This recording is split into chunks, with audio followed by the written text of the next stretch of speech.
Your family canceled your invitation, she said flatly. But they'd still like to keep the $65,000 deposit you paid. I paused. Just one breath. Then I replied, calmly, then cancel the entire wedding. The wedding planner gasped. But you're not the bride. No, I said. I'm the woman who owns the venue, the catering company, and the hotel they booked for their guests. My name is Avery Morgan. I'm 36, and I've built my business empire from the ground up in late night, one mistake, one win at a time. I thought I was simply gifting my little brother the wedding of his dreams. What I didn't know was that behind the monogrammed invites and champagne fountains, they were planning to erase me. This is the story of how I lost my younger brother, reclaimed my self-worth, and turned their perfect wedding into the day I finally said yes to myself. Growing up in the quiet suburbs of Asheville, North Carolina, it was always just me and Liam. Our parents divorced when I was 10, he was 8. Mom worked double shifts at the diner while Dad disappeared into his second marriage and a new family 2 states away. The only constant in our lives was each other. On nights when Mom came home too tired to talk, I'd heat up ramen and we'd sit in front of the little black and white TV, sharing a blanket, waiting for cartoons that made us laugh like we didn't know we were poor. Liam was a sensitive kid, more loyal than most adults I know today. I remember once, in 6th grade, a boy made fun of my thrift store shoes. Before I could blink, Liam had socked him in the nose and spent the rest of recess in detention.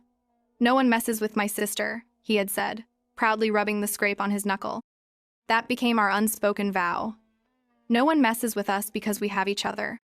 As we got older, I worked nights to help cover bills while studying hospitality management at the community college. Liam, always good with his hands, got a job at a local construction firm straight out of high school. When I landed my first front desk job at a boutique hotel downtown, Liam showed up with a thermos of coffee and a bouquet of supermarket flowers wrapped in newspaper. For the boss lady, he winked. He always called me that. Boss lady. By the time I was 27, I had clawed my way to managing one of the top boutique hotels in Charlotte. That's when I took the leap. I bought a rundown estate on the edge of town with all my savings and a bank loan that still makes me sweat when I think about it. Liam was the first one on site, helping me rip up rotting carpet and hang drywall. He even skipped a vacation to install bathroom tiles when my contractor flaked. We were still those 2 kids on the couch, just older, stronger, wearing nicer shoes. When he called me 2 years ago to say he'd met someone, Melissa Harrington, I was happy. Genuinely. He deserved love, and if she made him feel seen, I was all for it. At the time, I didn't know much about her except that her family owned a string of car dealerships and donated big to local galas. Melissa's different, Liam said. She's classy, polished. I smiled on the phone, but something inside me twitched. Not because he wanted someone refined, but because I remembered who he was before polish seemed to matter. Still, I told him, if she makes you happy, that's all that counts. I didn't realize, not yet, that in trying to fit into her world, he'd start erasing the one we had built together. The first time I met Melissa Harrington was at a charity brunch my company catered downtown. I arrived early to check the setup, silver cutlery aligned, white orchids in low vases, staff in crisp black aprons. Everything gleamed. That's when Liam waved me over and introduced the woman on his arm. Melissa, this is my sister, Avery. Boss lady, meet the real boss, he joked. She smiled, or tried to. Her lips moved, but her eyes skimmed past me like I was part of the decor. Oh, the hotel sister, she said, blinking slowly. How charming. Charming. I've heard that tone before from clients who ask for a different room, preferably not cleaned by someone like that. I was used to it, but not from someone standing next to my brother. Still, I swallowed the sting. Nice to meet you, I offered. He talks about you a lot. I should hope so, she replied, glancing at her phone. We've been spending nearly every weekend at my family's lake house. She didn't ask anything about me, didn't wonder how Liam and I got so close, or how I went from front desk to owning 3 hotel properties before 35. She didn't need to. I wasn't part of her equation. From that moment on, I saw the shift in Liam. He traded in his reliable work boots for designer loafers. Started using words like optics and legacy. He let his crew go out for drinks without him on Fridays and missed our Sunday brunches, texting last minute that Melissa had surprised him with plans. I noticed something else too. Melissa didn't just want to date Liam, she wanted to rebrand him. Out with the old flannel shirts and greasy burgers, in with tailored blazers and bone marrow appetizers. I watched from the sidelines as my brother-me stubborn, loyal, construction-loving brother morphed into someone I barely recognized. When I raised it gently, he brushed me off. Come on, Ave. You know how people like her operate. She's just used to a different kind of crowd. I wanted to scream. What kind are we then? But instead I said, just don't lose yourself trying to be something you're not. He smiled, but it didn't reach his eyes. You always worry too much. Maybe I did. Maybe I didn't worry enough. Because over the next few months, every family dinner became more performative. Melissa started making comments about new money and growing pains in Liam's tone when he'd laugh a bit too loud or drop a construction anecdote. She began controlling the narrative, subtly at first where they'd go, who they'd meet, what they'd say. And Liam? He let her. The brother who used to give me half his paycheck to buy groceries suddenly started measuring worth in seating charts and wine lists. And yet, when he called to say, she said yes, I smiled. I told him I was thrilled. I told him I'd help in any way I could. And I meant it. Even if it meant watching the slow erasure of the version of him I once knew. 3 weeks after the proposal, Liam called in a panic. Melissa's got her heart set on this place in Charleston, but it's booked for the next 14 months. And the other spots her mom suggested? All double our budget. His voice was tight. I could hear the pressure pushing behind every word. I don't want her to feel like she's settling, he said. But I also can't spend 6 figures on just the venue. I took a breath. What about the Azure? I offered. It's my newest property rooftop garden, crystal ballroom, lake views. It's not Charleston, but it's elegant and exclusive. And it's yours, Liam. Silence. He hesitated. Melissa wanted something bigger. Liam, I said gently. The Azure has hosted celebrity weddings and Forbes galas. The only thing bigger than that is Buckingham Palace. He chuckled, finally. You're right. A few days later, they toured the space. I cleared my schedule. My head of events personally curated a walkthrough complete with mock table settings, floral samples, and pastry towers. Melissa walked the ballroom like a real estate agent inspecting a fixer-upper. Her mother, Eleanor, followed behind, whispering critiques under her breath. These chairs are far too modern for the romantic aesthetic we're envisioning, she said. Melissa agreed. And the lighting, can it be warmer? It feels cold, not timeless. I forced a smile. We can customize the ambiance to match your theme. Our lighting is programmable. The chairs can be covered or replaced at cost. They nodded politely, but with expressions that made me feel like I was offering a cheap motel and a folding table. But I kept showing up. I kept smiling. For Liam. A week later, I called him. I'd like to gift you the venue, I said. You two deserve the best. And this place, it's special. It should hold something special. Ave, he said, his voice cracking. That's too much. It's not, I said. It's love. I agreed to cover the full 65, zero deposit, including catering, the bridal suite, and 3 nights at my adjacent hotel for the wedding party. It wasn't pocket change. That deposit could have funded 2 full quarters of operating costs for my startup event division. But I told myself it was worth it for my brother, for the family we used to be. Then, the calls stopped. I wasn't added to vendor emails. I wasn't looped in on menu selection 7, though my own chefs were doing the tasting. The wedding planner, Victoria, only reached out when absolutely necessary, and always through my assistant. At first, I brushed it off. They're just overwhelmed. Planning a wedding is stressful. Then my cousin Jenna called. Thanks so much for the invite. The envelope was gorgeous, handwritten, gold leaf trim, and that little poem inside? Stunning. I froze. What invite? I asked. Liam's wedding, she said, confused. You didn't get yours yet? I hadn't. I told myself it was just an oversight, a mailing mix-up, until I checked the seating chart. My name wasn't on it. I searched every table, every backup list. Nothing. Even my hotel staff, who I personally trained to treat every guest like family, had been instructed not to mention anything to me. Melissa had told them I was more of a behind-the-scenes presence. Behind the scenes, that's where they wanted to keep me. Out of sight, out of frame, out of the story. But they'd forgotten something. This wasn't just any story. This was my venue, my money, and my line in the sand was coming fast. It was a Tuesday morning, and I was mid-strategy meeting with my executive team when my phone buzzed. Unknown number. I almost let it go to voicemail, but something told me to pick up. Hello, this is Avery Morgan. A pause, then a voice, smooth and professional. Ms. Morgan, this is Victoria Hayes, wedding planner for the Harrington Morgan event at the Azure. Yes, I replied, already tensing. I'm calling on behalf of the Harrington family. Regarding your RSVP. I frowned. I didn't receive an invitation.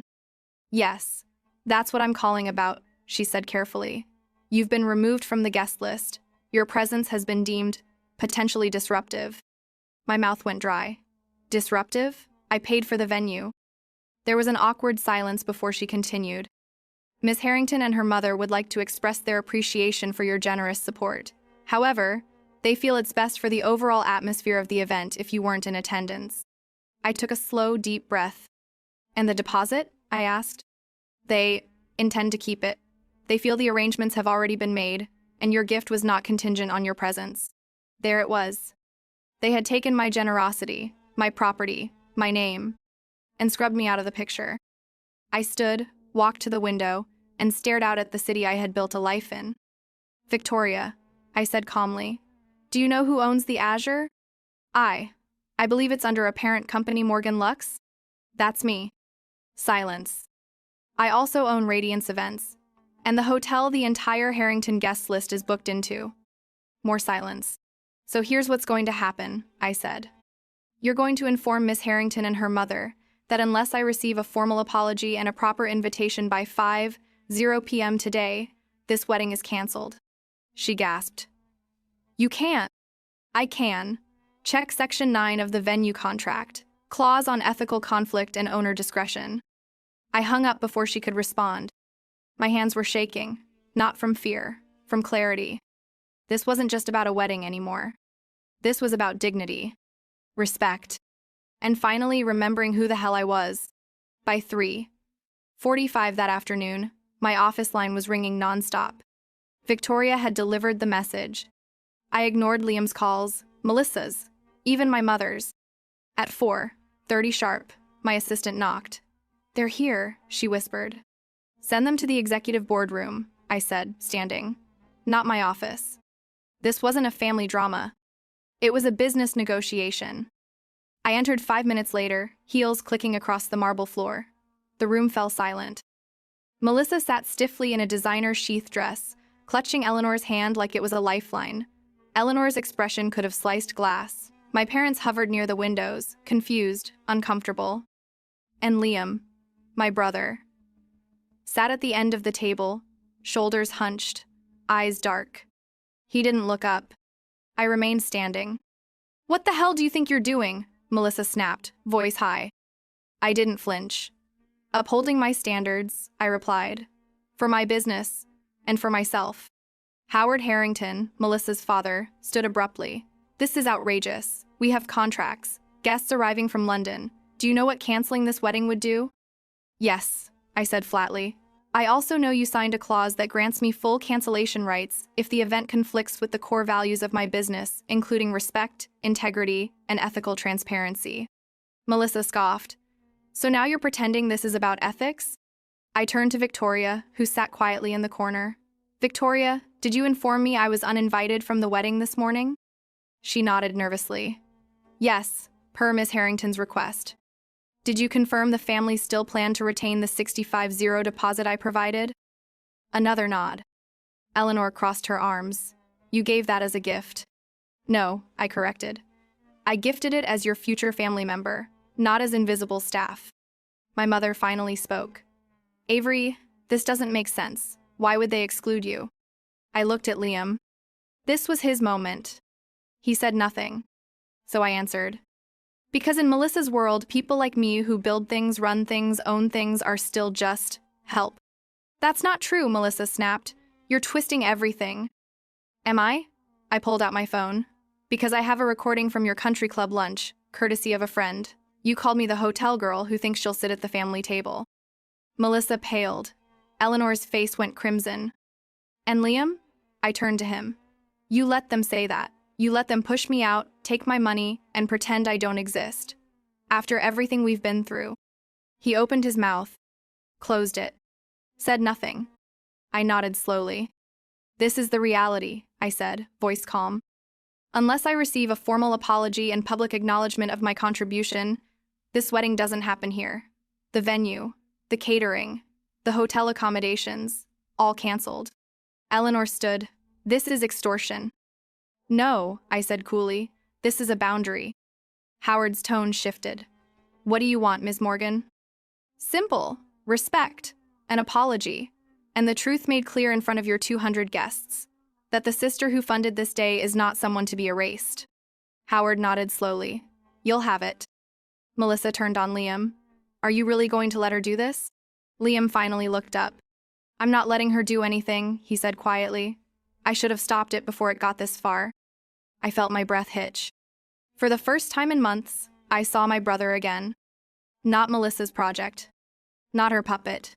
But the boy who once gave me his sandwich when I forgot lunch. Avery, he said, voice low. I'm sorry. It wasn't enough. Not yet.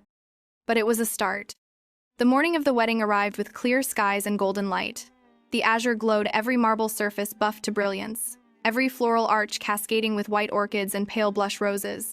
My staff, though aware of the drama that had unfolded, moved with grace and precision. I wasn't just the venue owner that day. I was family. And I had a front row seat to prove it. As I entered the ceremonial garden, heads turned, not in disdain, in curiosity, maybe even respect. Liam stood beneath the arbor, dressed in a custom navy tuxedo, flanked by groomsmen. He looked handsome, polished, and utterly stiff. Melissa appeared moments later, her arm linked with her father's. Her gown shimmered with crystals, her smile carefully arranged. She looked perfect, but not happy. The music faded, the guests settled. And then, the minister spoke. If anyone can show just cause why these two should not be joined in matrimony, let them speak no or forever hold their peace. A pause, then another. And then Liam turned to me. Our eyes met. And I knew. He stepped forward, taking the mic from the minister's hand. I have something to say. A hush fell like a wave across the crowd. Melissa froze, bouquet trembling. I can't go through with this, Liam said, voice clear. Not like this. Not when I've let this become something it was never supposed to be. Whispers surged. He turned to Melissa. You're incredible, beautiful, accomplished. But in trying to belong in your world, I forgot who I was, and I hurt the one person who's always stood by me. His eyes met mine again. My sister gave us this day, not just the venue or the money, but every bit of belief that love should be celebrated, not manipulated. And I repaid her with silence. Gasps echoed across the rows. Melissa's face shifted from shock to fury to disbelief. This isn't who I am, Liam continued. And if I marry you today, I'm saying this is who I want to be. I can't do that. I won't. Melissa's voice cracked. You're humiliating me. I'm setting us both free, he said. The minister, frozen, stepped back. I'm sorry, everyone, Liam addressed the guests. But this wedding is over. Chaos erupted. Melissa collapsed into her mother's arms, wailing. Eleanor shouted about lawsuits and disgrace, but I didn't hear them. I felt Liam's hand slip into mine as he stepped off the altar. Let's go, boss lady. And just like that, we walked out together. Past the stunned guests, past the 10-0 cake, past the gold-foiled programs that never mentioned my name. We walked through the doors of the venue I built with my own hands. Into sunlight. Into silence. Into something real again. Inside, a legacy crumbled. But outside, something else was rebuilding. The bond that never should have broken. The week after the non-wedding was a blur. Tabloids buzzed. Melissa's social circle went into full damage control. Eleanor threatened legal action until Howard reminded her that dragging the truth through court wouldn't serve their brand. Liam moved back into his old apartment. No one from the Harrington side called to check on him. But I did. We resumed our Sunday brunches the following weekend. He brought coffee and croissants from our favorite bakery, like nothing had changed. But everything had. He looked lighter. I didn't realize how much of myself I was giving up, he admitted, tearing his croissant in half. It didn't happen all at once, just one compromise at a time. I nodded, sipping my coffee. That's how they do it. They don't erase you in one stroke. They sand you down until there's nothing left but polish. He smiled sheepishly. Thank you for stopping me, for standing up for yourself, for standing up for me when I couldn't. I reached over, squeezed his hand. That's what sisters do, real ones, anyway. He chuckled. You know, I finally reread that contract. Section 9 is brutal. Remind me never to try and scam you again. You won't survive the clause, I said, raising an eyebrow. We both laughed. But beneath the humor was something deeper, a new honesty, the kind that only grows when something breaks and is rebuilt properly. A few weeks later, I used the refunded vendor fees and remaining budget from the canceled wedding to start something new. The True Vow Fund, a grant program that offered free venue and catering services at the Azure to couples who demonstrated genuine commitment regardless of social status, family legacy, or photo-perfect appearances. I wasn't interested in curated image anymore. I wanted to support people who led with heart, not hashtags. And Liam? He started dating again. Nothing flashy. No debutante galas. Just a city planner named Kayla Simeone who loved old architecture and could actually name the tools in his tool belt. They went on hikes, made dinner at home. She didn't flinch at his construction boots or correct the way he held his fork. She makes me feel like myself, he told me. That's the bare minimum, Liam, I said. And also everything. We still didn't talk about Melissa much, but one afternoon, he paused mid-brunch and looked at me. Do you think she ever really loved me? I answered honestly. I think she loved what you represented, and that's not the same. He stared at his plate for a moment, then nodded slowly. Good to know. That was the beauty of what we were building, no more pretending. No more swallowing truth for the sake of keeping peace. We weren't just picking up the pieces. We were shaping them into something better. Not perfect, not polished, but real. It was a quiet Tuesday morning when Anthony, my hotel manager, knocked gently on my office door. There's someone in the lobby asking to speak with you, he said, his tone cautious. I didn't look up from my screen. A client? He hesitated. Melissa Harrington. I froze. She's alone. That got my attention. I closed my laptop and stood. Send her up. A few minutes later, Melissa walked through my door without makeup, without heels, without the armor she used to wear like a second skin. She wore a simple blouse, jeans, and an expression I couldn't quite place. It wasn't contrition, not exactly, but it wasn't defiance either. Thank you for seeing me, she said, voice softer than I remembered. I gestured to the chair across from me. What brings you here? She sat, smoothing her sleeves. I came to apologize. Properly. Not through a lawyer, not for show. I said nothing. I know I don't deserve your time, she continued, but I've spent the last few months in therapy. Real therapy. Not image management. That surprised me. She glanced down. After Liam left me at the altar, I blamed everyone but myself. Dated someone new within weeks. Tried to win the breakup. It didn't work. Her voice faltered. He told his friends I was good arm candy but high maintenance. He said I'd be perfect, once trained properly. I winced. I hated how familiar that sounded. I realized then that I'd become everything I hated, she whispered. Controlling, dismissive, insecure. I treated you like competition instead of the sister I never tried to know. You treated me like staff, I corrected. I know, she said, and I'm ashamed of that. She reached into her bag and pulled out an envelope. This is the 65-0. I didn't return it before because I thought I could justify keeping it, but I can't. I stared at the check inside. It was real. Thank you, I said carefully. She stood. I don't expect forgiveness, but I wanted you to know I'm trying. For real this time. As she reached the door, I asked quietly, Have you spoken to Liam? She shook her head. No, I don't want to interfere with his happiness. I hope he's okay. He is, I said, and so am I. She nodded once and left.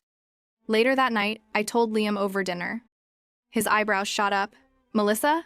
The Melissa? The very one. She gave the money back? Every penny. He leaned back in his chair, stunned. People really can change, huh? I shrugged. Only if they're willing to face who they've been.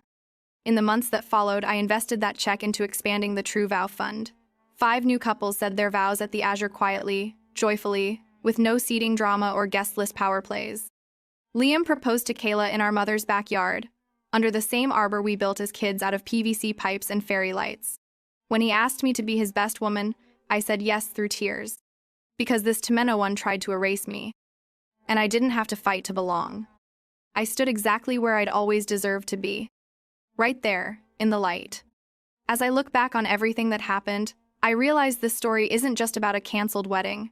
It's about boundaries, dignity, and the strength it takes to say no, even to those we love. Many of us, especially in our later years, were taught to stay quiet, to keep the peace, to give without expecting anything in return. But silence can sometimes cost us more than conflict. Standing up for myself wasn't easy. I was called dramatic, difficult, even selfish. But the moment I reclaimed my seat at the table, the one I paid for, built, and deserved, I found something far greater than revenge. Self-respect. If you've ever felt overlooked, erased, or taken for granted, no matter your age, let this be your reminder. You are never too old to draw a line. You are never too late to stand in your worth. I'd love to hear your story. Have you ever had to reclaim your voice too? Drop it in the comments. And if this message spoke to you, please like, subscribe, and share this video with someone who may need this reminder today. Because dignity doesn't fade with time, it deepens.